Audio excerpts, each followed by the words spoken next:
आज से लगभग 4,500 साल पहले भारतीय उपमहाद्वीप की धरती पर एक ऐसी सभ्यता जन्म ले चुकी थी जिसकी नगर रचना आज के आधुनिक शहरों को भी सोचने पर मजबूर कर दे। विशाल और चौड़ी दीवारें, सुव्यवस्थित और सीधी सड़कें, एक उन्नत ड्रेनेज व्यवस्था जो उस युग में अकल्पनीय थी, और एक ऐसी लिपि जिसका रहस्य हजारों साल बाद भी अनसुलझा है।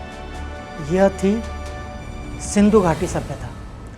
लेकिन सवाल आज भी वही है, क्या सिंधु लिपि वास्तव में एक पूर्ण भाषा थी? क्या इसमें किसी प्राचीन ज्ञान का रहस्य दफन है? और क्या इसका कोई संबंध उसी काल की मेसोपोटामिया की क्यूनिफॉर्म लिपि से था, या मिस्र की रहस्यमयी हायरोग्लिफिक्स प्रणाली से? तीन सभ्यताएं, तीन लिपियां और एक अनसुलझी पहेली। आज हम उसी रहस्य की यात्रा पर निकलेंगे। सिंधु सभ्यता केवल हड़प्पा या मोहनजोदड़ो तक सीमित नहीं थी। आज के शोधों के अनुसार इसका विस्तार लगभग 12 से 13 लाख वर्ग किलोमीटर तक फैला हुआ था। यह दुनिया की सबसे विशाल प्राचीन नगरीय सभ्यताओं में से एक थी।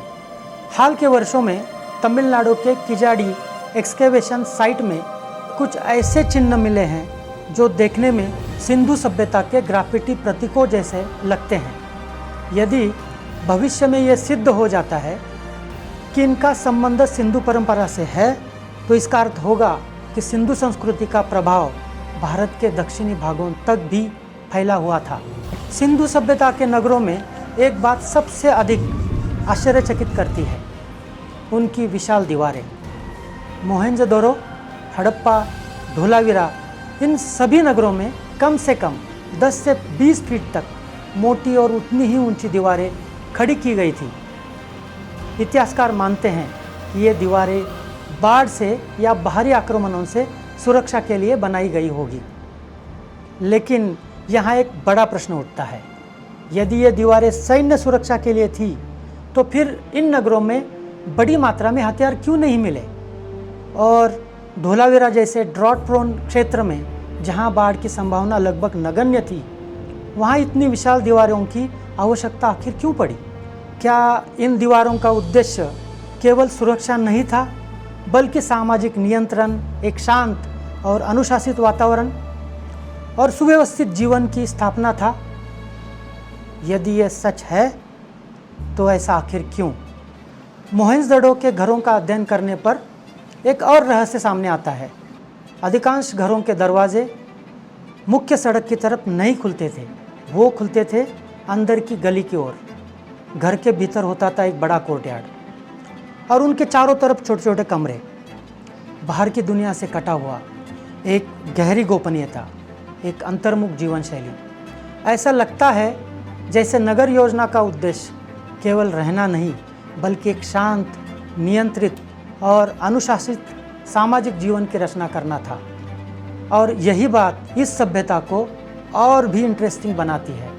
एक और हैरान कर देने वाला फैक्ट यह है कि सिंधु सभ्यता के किसी भी प्रमुख नगर में अब तक किसी पशुशाला, गौशाला या एनिमल शेल्टर का कोई स्पष्ट प्रमाण नहीं मिला है, जबकि उस दौर में खेती और पशुपालन पूरी इकोनॉमी की नींव हुआ करते थे। तो सवाल ये उठता है, क्या ये सिर्फ आम रिहायशी बस्तियां थी, या इन शहरों के पीछे कोई बड़ी सोच थी जिसे हम आज तक समझ नहीं पाए? सिटाडेल यानी ऊंचे टीले वाला इलाका, इसे लोअर टाउन से बिल्कुल अलग रखा गया था। शायद इसलिए कि सिटाडेल के एडमिनिस्ट्रेशन के शोरगुल से लोअर टाउन को दूर रखा जा सके। लेकिन यहाँ एक बड़ा ट्विस्ट है। ट्विस्ट ये है कि सिटाडेल में कोई भव्य पैलेस नहीं मिला, कोई शाही दरबार नहीं, कोई राजसी ठाट नहीं, बल्कि वहाँ भी मिले छोटे छोटे साधारण घर। तो इसका मतलब क्या निकलता है? शायद ये शहर किसी राजा ने नहीं चलाया, किसी मंत्री ने नहीं चलाया, बल्कि यहाँ कोई और सिस्टम था जो हमें अभी तक समझ नहीं आया। सिंधु सभ्यता के लगभग हर बड़े शहर में विशाल ग्रैनरी और वेयरहाउस पाए गए हैं, लेकिन घरों के अंदर कोई बड़ा निजी अनाज का भंडार नहीं मिला। यानी खाना घर घर में स्टोर नहीं होता था, बल्कि एक जगह इकट्ठा होता था और वहीं से बंटता था। कई विद्वान मानते हैं कि खाने का स्टोरेज और डिस्ट्रीब्यूशन किसी सेंट्रलाइज एडमिनिस्ट्रेटिव सिस्टम के ज़रिए होता था। मतलब ये सभ्यता किसी एक इंसान के हाथ में नहीं थी, बल्कि एक पूरे सिस्टम से चलती थी। और यही बात इसे दुनिया की बाकी एंसेंट सिविलाइजेशन से बिल्कुल अलग और बेहद मिस्टीरियस बनाती है। हाल के वर्षों में एक डीएनए अध्ययन ने इतिहासकारों के बीच नई बहस छेड़ दी। यह अध्ययन था राखीगढ़ी डीएनए स्टडी। इस अध्ययन से एक बेहद रोचक तथ्य सामने आया। सिंधु सभ्यता की आबादी में उन डीएनए का संकेत मिले जो आज के भारत की विभिन्न आबादियों में दिखाई देते हैं। लेकिन एक महत्वपूर्ण बात ने शोधकर्ताओं का विशेष ध्यान आकर्षित किया। इस आबादी में स्टेपी रिलेटेड एंसेस्ट्री के स्पष्ट प्रमाण नहीं मिले। यह खोज कई नए प्रश्न खड़े करती है। यदि सिंधु सभ्यता की जनसंख्या बाद की भारतीय आबादियों से किसी न किसी रूप में जुड़ी हुई थी, तो क्या आज की भारतीय भाषाओं में भी उस प्राचीन सिंधु भाषा की कुछ परछाइयाँ अब तक जीवित है?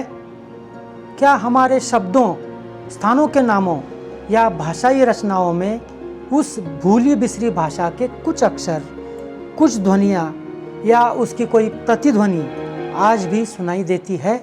यह एक ऐसा प्रश्न है जिसका उत्तर खोजने की यात्रा आज भी जारी है। आज तक सिंधु लिपि पूरी तरह पढ़ी नहीं जा सकी है और यही इसे दुनिया की सबसे बड़े रहस्यों में से एक बनाती है। लेकिन स्कॉलर्स ने हार नहीं मानी और इस लिपि को समझने के लिए कई अलग अलग थ्योरी सामने आई। पहली थ्योरी, अस्कोपार्पोला और इरावतम महादेवन जैसे बड़े विद्वानों का मानना है कि सिंधु लिपि प्रोटो द्रविडियन भाषा से जुड़ी थी। दूसरी थ्योरी, एस.आर. राव और बी.बी. लाल जैसे भारतीय विद्वान इसे वैदिक या संस्कृत परंपरा से जोड़ते हैं। तीसरी और सबसे controversial theory, Michael Witzel, Steve Farmer और रिचर्ड स्प्रॉट का कहना है कि सिंधु के ये चिन्ह असल में कोई भाषा लिपि थे ही नहीं। चौथा नज़रिया, ग्रेगोरी पोसेल और कई आर्कियोलॉजिस्ट का मानना है कि इन चिन्हों का इस्तेमाल व्यापार, भंडारण, पहचान और एडमिनिस्ट्रेटिव कंट्रोल के लिए होता था, यानी एक तरह के ऑफिशियल मार्कर्स थे। और सबसे दिलचस्प बात, मार्क केनाइव, जो हड़प्पा के सबसे बड़े एक्सकेवेटर में से एक है, उनका कहना है कि सिंधु चिन्ह सिर्फ लिखावट नहीं थे, बल्कि इनमें धार्मिक, सामाजिक और सांस्कृतिक प्रतीकों की पूरी दुनिया बसी थी। पशु मुद्राएं, अनुष्ठानिक आकृतियाँ और रहस्यमयी प्रतीक, ये सब मिलकर किसी गहरी सोच की तरफ इशारा करते हैं। तो सवाल यह है, क्या यह एक भाषा थी, एक धर्म था या एक पूरा सिस्टम? जवाब अभी भी अनसुलझा है। सिंधु लिपि को लेकर सबसे बड़ा सवाल यही है, क्या यह किस भाषा को रिप्रेजेंट करती थी? कोई कहता है द्रविडियन, कोई संस्कृत, कोई इसे गोंडी जैसी पुरानी भारतीय भाषा से जोड़ता है और कोई कहता है यह भाषा थी ही नहीं, बस एडमिनिस्ट्रेटिव सिंबल्स थे। लेकिन आज तक कोई एक थ्योरी प्रूव नहीं हो सकी, क्योंकि ज़्यादातर सिंधु मोहरें सिर्फ 1 इंच बाय 1 इंच की ही है। उन पर बस कुछ छोटे छोटे चिन्ह हैं, कोई लंबा वाक्य नहीं, कोई पूरा अभिलेख नहीं और अब तक कोई द्विभाषी मतलब बाइलिंगुअल स्क्रिप्ट भी नहीं मिला है। और एक बड़ी वजह यह भी रही कि इस लिपि को पढ़ने की दिशा का सवाल। बी.बी. लाल, इरावतम महादेवन जैसे प्रमुख विद्वानों ने यह तर्क दिया कि सिंधु लिपि को दाएं से बाएं मतलब राइट टू लेफ्ट पढ़ा जाना चाहिए, ठीक उसी प्रकार जैसे आज उर्दू और अरबी लिपियां पढ़ी जाती हैं। दरअसल ये सील्स रबर स्टैम्प की तरह काम करती थी। असली टेक्स्ट तब सामने आता होगा जब इन्हें मिट्टी की किसी सरफेस पर दबाकर उनकी छाप यानी इम्प्रेशन ली जाती होगी। और यहीं से एक और इंटरेस्टिंग ट्विस्ट सामने आता है। जब सील की इम्प्रेशन देखी जाए तो स्क्रिप्ट की डायरेक्शन पलट जाती है और जो साइन सील्स पर राइट टू लेफ्ट दिखाई देते हैं वही इम्प्रेशन में लेफ्ट टू राइट हो सकते हैं। और सीधी सी बात है, किसी रबर स्टैम्प को सीधे पढ़ने की कोशिश करके देखिए, भले ही उसकी writing direction right to left दिखाई दे, लेकिन उसे पढ़ने में कठिनाई तो आएगी ही, क्योंकि अक्षर मिरर फॉर्म में बने होते हैं। स्टैम्प का असली मैसेज तो उसकी इम्प्रेशन में ही स्पष्ट रूप से पढ़ा जाता है, ना कि खुद स्टैम्प पर। तो क्या सिंधु मोहरों के साथ भी कुछ ऐसा ही था?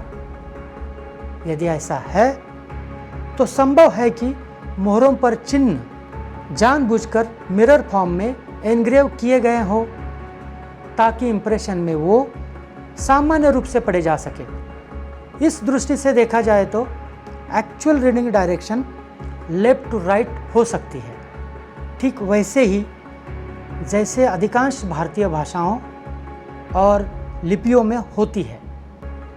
और इसलिए हमें अधिकांश मोहरों का मिरर इमेज ही पढ़ना चाहिए।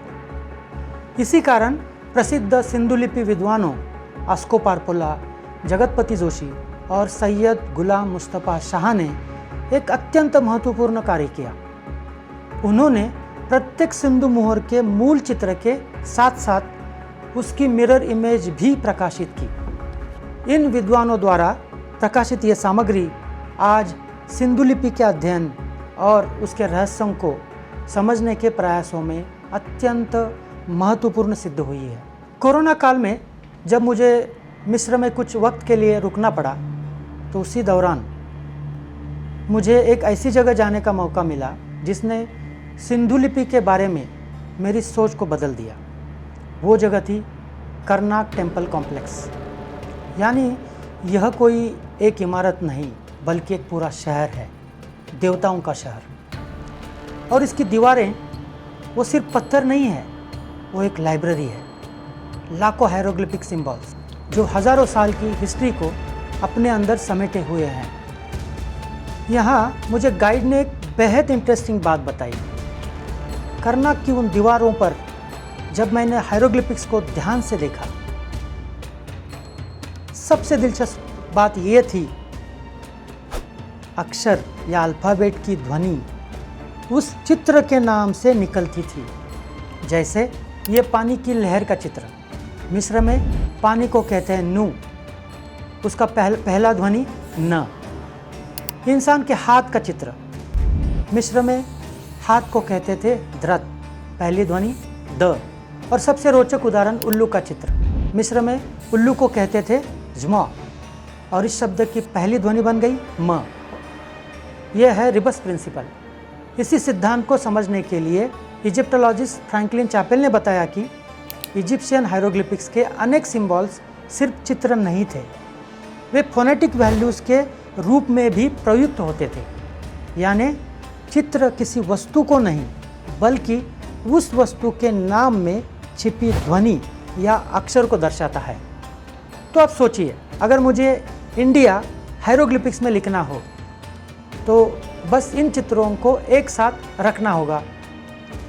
रीढ़ की पत्ती, पानी यानी वाटर, हाथ, रीढ़ की पत्ती और वल्चर मतलब गिद्ध का चित्र, तो उसका बन जाएगा INDIA, इंडिया। और आसान भाषा में समझे तो रिबस प्रिंसिपल कुछ ऐसा काम करता है।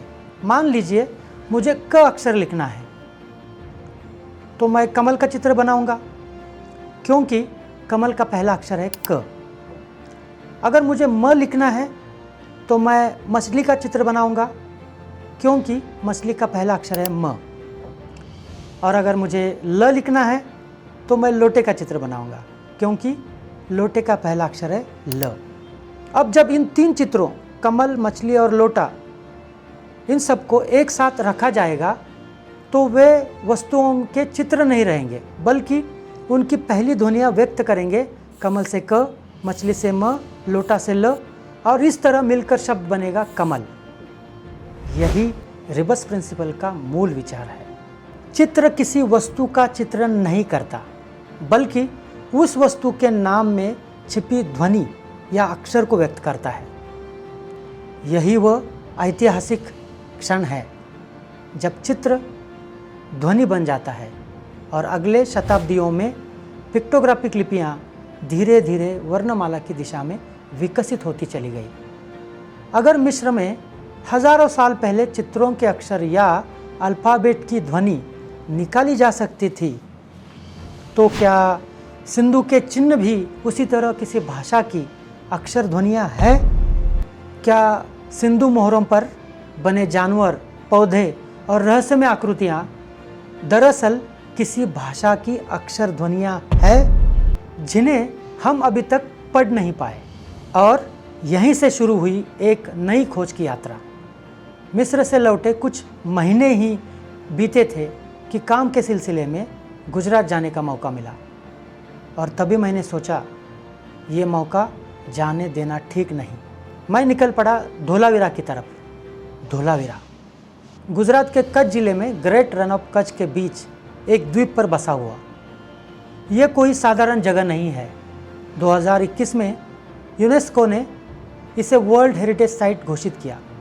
भारत का 40वां और गुजरात का 4था। लेकिन जो चीज़ मुझे यहाँ सबसे ज़्यादा खींच रही थी वो था एक साइन बोर्ड। धोलावीरा के सिटाडेल के उत्तरी प्रवेश द्वार के ठीक बाहर 1991 में एएसआई की एक टीम ने डॉक्टर आर.एस. बिष्ट के नेतृत्व में एक ऐसी चीज़ खोद कर निकाली जिसने पूरी दुनिया को चौंका दिया। एक साइन बोर्ड।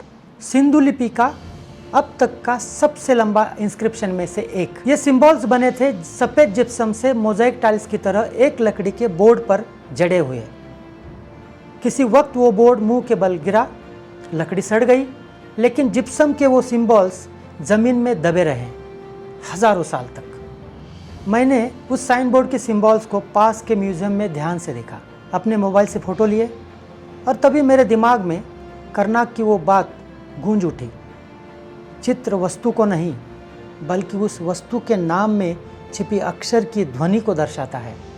अगर मिस्र में यह तरीका काम कर सकता था, तो क्या सिंधु के इन चिन्हों पर यही मेथड आजमाई जा सकती है? क्या इन 10 या 11 सिंबल में किसी भाषा की ध्वनियाँ छिपी है? और अगर हाँ, तो किस भाषा की?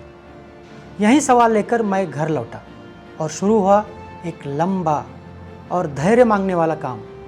सोच यही थी, अगर डीएनए स्टडीज़ ये कह रही है कि आज के भारतीयों में सिंधु सभ्यता के जेनेटिक ट्रेसेस मौजूद है, तो क्या यह संभव नहीं कि उनकी भाषा के कुछ शब्द, कुछ ध्वनियाँ आज भी किसी न किसी रूप में हमारी भाषाओं में जिंदा हो? मैंने उसके प्रतीकों का अध्ययन शुरू किया। फिर भारतीय भाषाओं मराठी, तमिल, तेलुगु, कन्नड़, मलयालम और पाली के आधार पर एक तुलनात्मक भाषाई चार्ट बनाया। तैयार किए गए भाषाई चार्ट के आधार पर जो संभावित ध्वनियाँ और अक्षर उभर कर सामने आए, उनका उपयोग मैंने धोलावीरा के प्रसिद्ध साइन बोर्ड पर अंकित सिंबल्स को पढ़ने के लिए किया।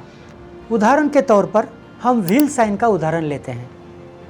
मराठी में उसे चक्र, पाली में चक्क और कन्नड़, तेलुगु तथा मलयालम में चक्रम कहा जाता है। इन सभी शब्दों की प्रारंभिक ध्वनि है च, इसलिए व्हील सिंबल को ध्वनि अक्षर च माना जा सकता है। इसी प्रकार अन्य सिंबल्स के लिए भी विभिन्न भारतीय भाषाओं में प्रचलित शब्दों के अध्ययन करके उन्हें संभावित ध्वनियाँ यानी अक्षर प्रदान किए गए। इसके बाद इन्हीं ध्वनि मूल्यों को आधार बनाकर मैंने धोलावीरा साइन बोर्ड के सिंबल्स को पढ़ने और उनके संभावित अर्थ को समझने का प्रयास किया। पहले मैंने पढ़ा दाएं से बाएं, जैसे कि ज़्यादातर स्कॉलर्स मानते हैं। कोई अर्थ नहीं निकला। फिर पढ़ा बाएं से दाएं, तब मैंने एक अलग नज़रिए से देखा और तभी एक शब्द उभरा, कच्छव। मैं रुक गया। ये शब्द देखकर मेरी सांस थम गई, क्योंकि धोलावीरा जिस ज़मीन पर खड़ा है वो ज़मीन आज भी कच्छ कहलाती है। गुजरात का कच्छ जिला, रण ऑफ कच्छ, वही नाम जो आज भी मैप्स पर लिखा है। अब सोचिए, क्या ये महज एक संयोग था या 4,500 साल पहले जब इस साइन बोर्ड पर यह शब्द लिखा गया होगा तब भी यह ज़मीन इस नाम से जानी जाती थी? क्या किसी नाम की यह लिंग्विस्टिक कंटिन्यूटी या भाषाई निरंतरता हज़ारों साल तक बिना किसी किताब के, बिना किसी रिकॉर्ड के, सिर्फ ज़मीन के साथ जुड़ी रही? कच्चों के बाद मैं रुका नहीं, बाकी सिंबल्स अभी भी चुप थे और उन्हें बोलने पर मजबूर करना था। तो वही मेथड जारी रही। हर चित्र के पीछे छिपी संभावित ध्वनि, हर सिंबल को एक अक्षर, धीरे धीरे कुछ अक्षर सामने आने लगे। कुछ चिन्हों ने जवाब देना शुरू किया, लेकिन तभी एक बड़ी मुश्किल सामने आई। सिंधु लिपि में कई चिन्ह अकेले नहीं आते, वे क्लस्टर्स में आते हैं। यानी 2, 3, कभी कभी 4 सिंबल्स एक दूसरे से इस तरह जुड़े होते हैं कि वे एक पूरी इकाई जैसे दिखाई देते हैं। शुरुआत में मैंने भी सोचा कि शायद पूरा क्लस्टर मिलकर एक ही साउंड देता होगा, इसलिए मैंने पूरे क्लस्टर्स को एक ही साउंड मानकर पढ़ने की कोशिश की। लेकिन जो वर्ड्स बने वो किसी ज्ञात भाषा में कोई अर्थ नहीं रखते थे। कहीं ना कहीं कुछ गड़बड़ थी और संभवतः यही वो गलती है जो अब तक सिंधु लिपि को डिकोड या डिसिफर करने की कोशिश करने वाले अधिकांश रिसर्चर्स ने भी की है। उन्होंने इन क्लस्टर्स को छोटे छोटे सिंबल्स के समूह के रूप में देखने के बजाय एक ही यूनिट, मतलब एक ही मीनिंग वाले सिंबल्स के रूप में समझने का प्रयास किया। परिणाम ये हुआ कि जो संभावित साउंड्स और वर्ड्स इन क्लस्टर्स के भीतर छुपे हो सकते थे वो कभी सामने ही नहीं आए। शायद रहस्य पूरे क्लस्टर एज वन सिंबल में नहीं, बल्कि उसके भीतर छिपे इंडिविजुअल सिंबल्स और उनकी ध्वनियों में था। तब मैंने एक तरीका अपनाया। मैंने उन जटिल क्लस्टर्स को छोटे छोटे टुकड़े में तोड़ना शुरू किया। हर बड़े क्लस्टर के अंदर छोटे छोटे इंडिपेंडेंट सिंबल्स ढूंढे और हर टुकड़े को पहले से आइडेंटिफाइड ध्वनियों के आधार पर एक अलग अलग फोनेटिक वैल्यू देने की कोशिश की। यह काम आसान नहीं था। घंटों, कभी कभी पूरे दिन एक ही क्लस्टर पर बीत जाते।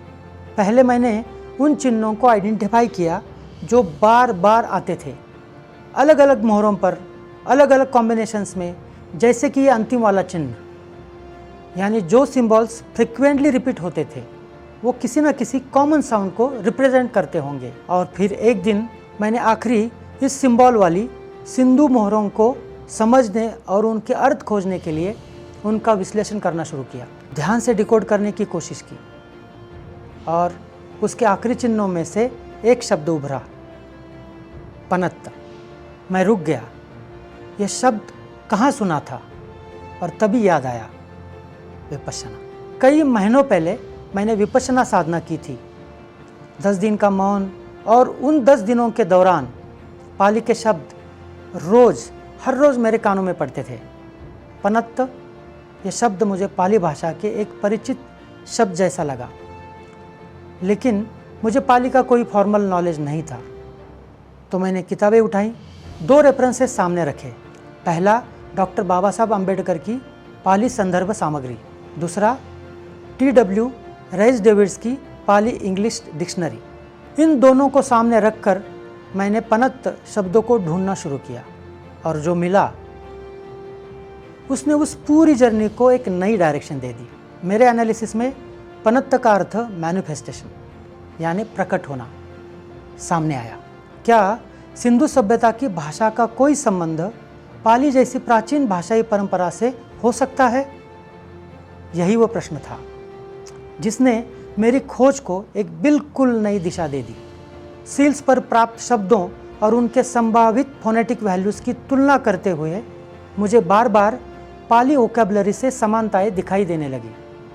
इतना ही नहीं, डिक्शनरीज के अनुसार पाली शब्द का एक अर्थ लाइन ऑफ सेक्रेड टेक्स्ट भी बताया गया है। अब मेरा पूरा ध्यान एक चीज़ पर था, इन कॉम्प्लेक्स क्लस्टर को पढ़ना। सही क्रम क्या है, यानी रीडिंग सीक्वेंस, क्योंकि एक ही क्लस्टर्स को अगर अलग अलग दिशाओं से पढ़ो तो हर बार अलग अलग शब्द बनता है और उनमें से सिर्फ एक ही सही हो सकता है। तो मैंने बार बार पढ़ा, बार बार तोड़ा, बार बार जोड़ा, लेकिन ये ध्यान में रखते हुए कि अधिकांश मोहरों का मिरर इमेज ही पढ़ना है। और धीरे धीरे 3 बुनियादी नियम उभरे। पहला नियम, क्लस्टर्स में जो सबसे मुख्य और सबसे बड़ा चिन्ह हो उसे पहले पढ़ो, वो पूरे समूह का एंकर है, बाकी सभी चिन्ह उसी के इर्द गिर्द है। दूसरा नियम, उस मुख्य चिन्ह के बाद ऊपर से नीचे जुड़े छोटे छोटे चिन्हों को पढ़ो, यानी टॉप टू बॉटम। तीसरा नियम, हॉरिजॉन्टल दिशा तय करनी हो तो दाएं से बाएं को प्राथमिकता दो। बस यही 3 नियम। जब इन्हें एक साथ एक ही क्लस्टर पर लागू किया तो जो नहीं हो रहा था होने लगा। जो क्लस्टर अब तक बेमानी लग रहे थे उनमें से अर्थपूर्ण शब्द उभरने लगे और तभी एक दिलचस्प संभावना सामने आई। ऐसा लगा मानो ये क्लस्टर उन जटिल मात्रायुक्त संयुक्ताक्षरों की नींव हो जो आज भी भारतीय भाषाओं की एक सामान्य और विशिष्ट पहचान है। इसके बाद मैंने खुद को सिर्फ साइन बोर्ड या अकेले क्लस्टर तक सीमित नहीं रखा। मैंने अलग अलग मोहरें उठाई, खासकर वे मानवाकृति यानी एंथ्रोपोमॉर्फिक सील्स, जिनमें सिर्फ जानवर नहीं होते बल्कि मानवीय आकृतियाँ भी होती है। कोई बैठा हुआ, कोई खड़ा हुआ, कोई किसी विशेष मुद्रा में, और साथ में सिंधु लिपि के चिन्ह। जो मानवाकृति दिख रही थी और जो लिपि के चिन्ह उसके साथ थे, उनके संभावित अर्थ आपस में मेल खाने लगे। ऐसा लगा जैसे वे चिन्ह उस मानवाकृति का परिचय दे रहे हो, एक प्राचीन कैप्शन की तरह, हजारों साल पुराना। और यह देखकर इस पूरी पद्धति पर मेरा भरोसा और गहरा होता गया। इस पूरी प्रोसेस में जो ध्वनियाँ सामने आई थी, जो सिंबल्स बार बार आए थे, जिन क्लस्टर्स को मैंने तोड़ तोड़ कर, जोड़ जोड़ कर पढ़ा था, उन सबको एक साथ रखने पर एक पूरा ढांचा बना। 19 व्यंजन यानी कॉन्सोनेंट्स, 3 स्वर यानी वॉवेल्स, और उन कॉम्प्लेक्स क्लस्टर्स को पढ़ने का एक रीडिंग सीक्वेंस। ये कोई रैंडम लिस्ट नहीं थी, यह एक पूरा फोनेटिक सिस्टम था, एक भाषाई ढांचा जो 4,500 साल पहले इन चिन्हों के पीछे काम कर रहा था। और जो लिपि आज तक अनपढ़ी मानी जाती है, शायद उसकी एक चाबी यहाँ थी। लेकिन एक बात मैं हमेशा साफ रखता हूँ, यह एक व्यक्ति का प्रयास है, एक जिज्ञासु मन की खोज। मेन स्ट्रीम स्कॉलरशिप ने अभी इसे किसी कारण से आधिकारिक रूप से स्वीकार नहीं किया है, और विज्ञान में वेरीफाई होने तक हर खोज एक संभावना ही होती है। लेकिन इतिहास गवाह है कि कभी कभी एक संभावना ही वो दरवाज़ा खोलती है जिसे सदियों से कोई नहीं खोल पाया था। क्या यह वही दरवाज़ा है? जवाब अभी बाकी है। जब रीडिंग सीक्वेंस के 3 नियम कंसिस्टेंटली काम करने लगे तो मैंने अलग अलग मोहरों पर इस पद्धति को आजमाना शुरू किया, और यहीं से शुरू हुई एक के बाद एक मोहरों को पढ़ने की कोशिश। कुल लगभग 3,700 से ज़्यादा ज्ञात सिंधु इंस्क्रिप्शंस में से अधिकांश टूटी हुई, घिसी हुई या क्षतिग्रस्त थी। उनमें से केवल लगभग 400 मोहरें ही ऐसी थी जिनके चिन्ह पर्याप्त रूप से स्पष्ट थे और जिनका अध्ययन किया जा सकता था। लेकिन यही 3,700 मोहरें बन गई एक लंबी, थका देने वाली और रोमांचक खोज यात्रा का आधार। लेकिन पहले धोलावीरा के उस साइन बोर्ड का रहस्य जिसने मुझे शुरू से ही आकर्षित किया। वे 11 सिंबल्स, वो 3 मीटर लंबा बोर्ड और उस पर जड़े सफ़ेद जिप्सम के विशाल अक्षर। जब इन सिंबल्स पर खोजे गए नियम लागू किए गए तो जो वाक्य उभर कर सामने आया वह था पावसो सातो चलगन कच्चवा। पावसो सातो ये शब्द पाली के पवेसतो की याद दिलाता है। जो पवेसति अर्थात प्रवेश करना क्रियापद से बना है। इसी समानता के आधार पर इसका निकटतम अर्थ उभरता है गणकच्छव में प्रवेश का द्वार। यदि यह पठन सही है तो यह साइन बोर्ड किसी साधारण इमारत का नाम नहीं था। गण अर्थात एक समुदाय, एक संघ, और कच्छव एक ऐसा नाम जिसकी प्रतिध्वनि आज भी उसी भूभाग में कच्छ के रूप में सुनाई देती है। तो क्या धोलावीरा केवल एक नगर था? क्या वो केवल व्यापारी और प्रशासन केंद्र था? या फिर वो गणकच्छव नाम का किसी आध्यात्मिक अथवा सामुदायिक परंपरा का प्रमुख केंद्र था और यह साइन बोर्ड उसके प्रवेश द्वार की घोषणा कर रहा था? यही वो संभावना है जिसकी ओर यह डेसिपरमेंट संकेत करता है। जैसे जैसे मैंने एंथ्रोपोमॉर्फिक सील्स यानी मानवाकृति वाले सील्स को डिकोड करना शुरू किया, चीज़ें और साफ होने लगी। ये कालीबंगन में पाई गई एक राउंड सील पर बना दृश्य है। दो पुरुष एक स्त्री के दोनों हाथ अपने अपनी तरफ खींच रहे हैं। एक तरह का संघर्ष, एक तरह का बंधन। और उस सील को डिकोड करने पर शब्द निकला पासो। पाली में पासो का अर्थ है फंदा, जाल, बंधन। चित्र और शब्द दोनों एक ही बात कह रहे थे, इच्छाओं का बंधन, जो दो लोगों को एक दूसरे के खिलाफ खड़ा कर देता है। ये और एक कालीबंगन में पाई गई मोहर पर बना दृश्य। इस मोहर पर एक ऐसी आकृति है जिसमें इंसान के साथ पशुओं जैसे लक्षण भी दिखते हैं और डिकोड करने पर निकला सापो। पाली में सापो का अर्थ है अभिशाप यानी श्राप। यानी सील का संदेश था, जो इंसान पशु जैसे गुण रखता है वो शापित है।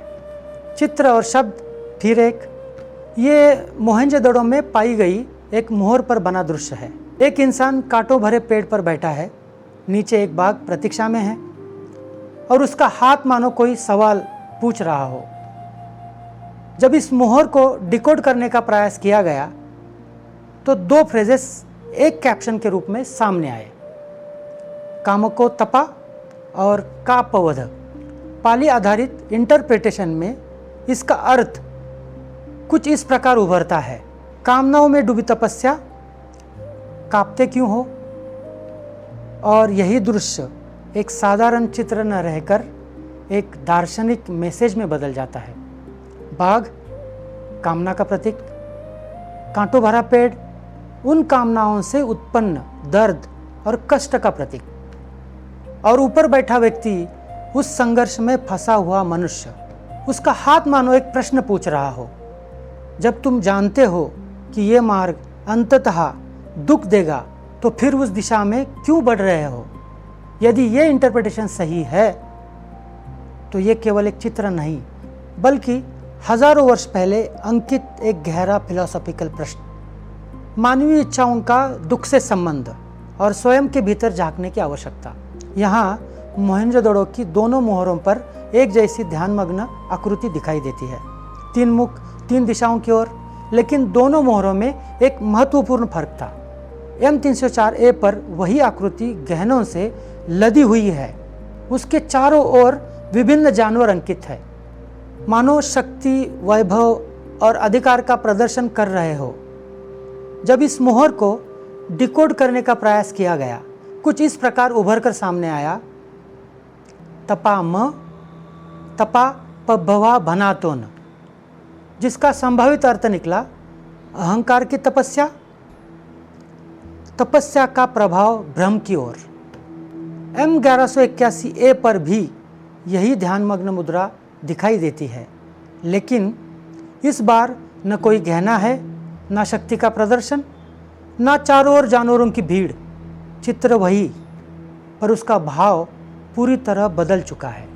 जब इस सील को डिकोड करने का प्रयास किया गया तो कैप्शन उभर कर सामने आया, तपा दमो रध, जिसका संभावित अर्थ निकला तपस्या में आत्मसंयम परिपूर्ण, या अंग्रेजी में devotion to self control accomplished.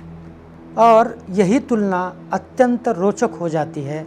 एक और M304A जहाँ तपस्या अहंकार और शक्ति की चाह में भटक जाती है, दूसरी ओर M1181A जहाँ तपस्या आत्मसंयम, अनुशासन और आंतरिक संतुलन तक पहुँचती है। एक जैसे चित्र, दो अलग रास्ते, एक अहंकार का, एक मुक्ति का। अब ये हड़प्पा में पाई गई मोहर है, जिसे पढ़ने के लिए मिरर इमेज की आवश्यकता नहीं है। दोनों इंप्रेशंस पर एक कॉमन कैप्शन उभर कर सामने आया, तपा कावा। पाली आधारित इंटरप्रिटेशन में इसका संभावित अर्थ निकला शरीर में तपस्या, लेकिन दोनों इंप्रेशंस की आकृतियाँ बिल्कुल अलग है। H182A पर एक आकृति अपने शरीर के जनन अंग की ओर संकेत कर रही थी और उसके पास एक बाघ खड़ा है, जबकि H182B पर कोई मानव आकृति नहीं है। वहाँ एक आयत के भीतर 5 स्वस्तिक अंकित है। यहीं से एक रोचक प्रतीकात्मक अर्थ उभरता है। शायद 5 स्वस्तिक 5 इंद्रियों का प्रतिनिधित्व करते हो और उन्हें घेरने वाला आयत छठी इंद्रिया यानी मन का। एक ही कैप्शन, एक ही संदेश, लेकिन दो अलग अलग विजुअल फॉर्म्स। पहले इंप्रेशन में इच्छा और पशुवृत्तियों की ओर संकेत है, तो दूसरे इंप्रेशन में इंद्रियों के संगठन, नियंत्रण और मानसिक अनुशासन। मानो दोनों इंप्रेशंस मिलकर एक ही दार्शनिक विचार व्यक्त कर रहे हो।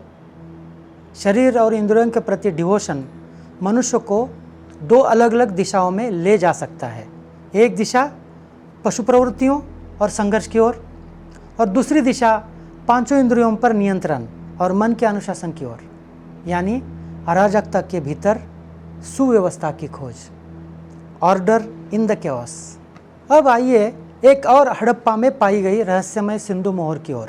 यहाँ भी मिरर इमेज पढ़ने की आवश्यकता नहीं है। इस मोहर को पढ़ने पर जो वाक्य सामने आता है वह है तपानो वासना। मेरे प्रस्तावित डेसिपरमेंट के अनुसार इसका निकटतम अर्थ है वासना में तपस्या अथवा इच्छाओं के प्रति गहरी आसक्ति। अब इस मोहर की आकृति को ध्यान से देखिए। यहाँ कुछ महत्वपूर्ण है। मोहर पर एक पुरुष जननांग के भीतर एक स्त्री आकृति अंकित है, अर्थात ये चित्र केवल शारीरिक इच्छा का प्रतीक नहीं, बल्कि मन में गहराई से बसे संस्कारों और वासनाओं का प्रतीक हो सकता है।